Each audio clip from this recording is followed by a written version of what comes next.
क्या कभी कोई नजर आपकी पूरी जिंदगी बदल सकती है?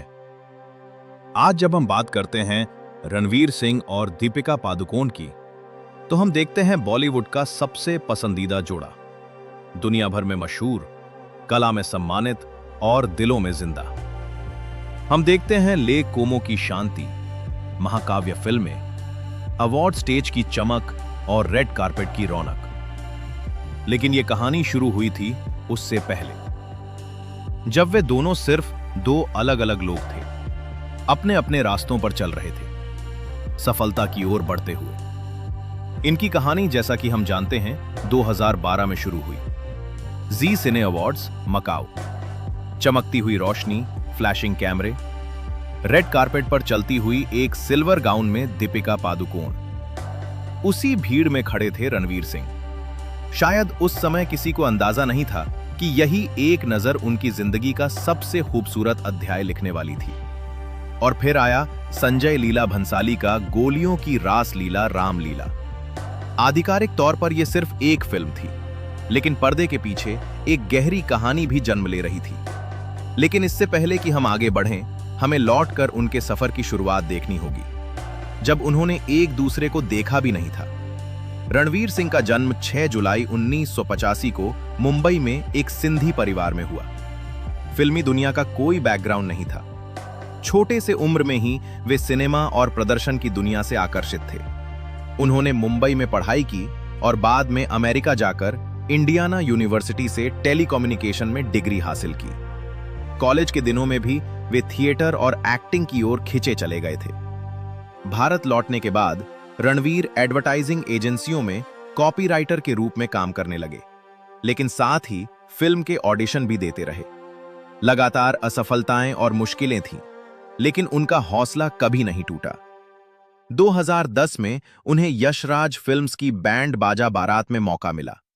फिल्म हिट हुई और बिट्टू शर्मा के रोल के लिए उन्हें film fair best debut award मिला। बॉलीवुड में एक नया, एनर्जेटिक और अनोखा चेहरा सामने आया। वहीं दूसरी ओर दीपिका पादुकोण का सफर शुरू हुआ बिल्कुल अलग दुनिया में। 5 जनवरी 1986 को कोपेनहेगन में जन्मी और बेंगलुरु में पली बढ़ी। वे बैडमिंटन के दिग्गज प्रकाश पादुकोण की बेटी थीं। बचपन से ही अनुशासन और परिश्रम उनके जीवन का हिस्सा था। सुबह की ट्रेनिंग, राष्ट्रीय स्तर की प्रतियोगिताएं, लेकिन धीरे धीरे उनका दिल कैमरे की ओर खिंचने लगा।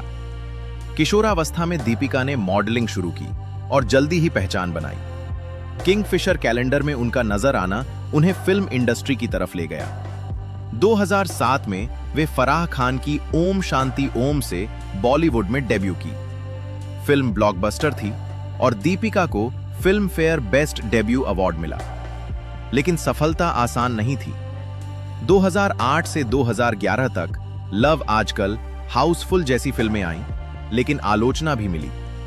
दीपिका ने हार नहीं मानी। उन्होंने अपने हुनर को निखारा, बेहतर भूमिकाएं चुनी और धीरे धीरे खुद को एक गंभीर कलाकार के रूप में स्थापित किया। और फिर 2012 आया। रणवीर अब अपनी क्षमता साबित करने की कोशिश में थे। दीपिका एक स्थिर स्टार के रूप में नई परिपक्वता और प्रदर्शन प्रधान भूमिकाओं की ओर बढ़ रही थीं। 2 अलग पृष्ठभूमियां, 2 अलग संघर्ष। एक एडवर्टाइजिंग ऑफिस में मेहनत कर रहा था और दूसरा बैडमिंटन कोर्ट और फैशन रैंप्स से। फिर रामलीला का सेट, पर्दे पर पेश किया गया प्यार, लेकिन कैमरे के पीछे उनकी केमिस्ट्री ने सबको चौंका दिया। 2013 में फिल्म रिलीज हुई और बॉक्स ऑफिस पर धमाल मचा, लेकिन दर्शक उनके ऑन स्क्रीन केमिस्ट्री को भुला नहीं पाए। 2013 दीपिका का साल था। रेस 2, ये जवानी है दीवानी, चेन्नई एक्सप्रेस, रामलीला, सफलता की एक के बाद एक फिल्में। इस दौरान रणवीर अक्सर उनके आसपास दिखाई देने लगे। फाइंडिंग फैनी के सेट पर उनकी मौजूदगी जैसे इशारों में बहुत कुछ कह रही थी। 2015 में आईआईएफए, मलेशिया।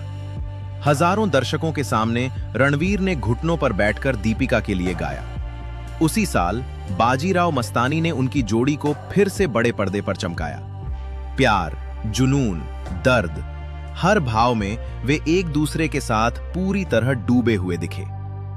2016 तक उनके रिश्ते में यकीन और स्पष्टता दिखाई देने लगी। अवार्ड्स हों या इवेंट्स, हाथों में हाथ, नजरों में बातें। 2017 में दीपिका ने हॉलीवुड में कदम रखा। XXX return of gender cage. International red carpet पर जब वे चमक रही थीं, रणवीर हर कदम पर उनके साथ। अगर आप ऐसी सच्ची कहानियों के बारे में और जानना चाहते हैं तो मेरे चैनल को सब्सक्राइब करें।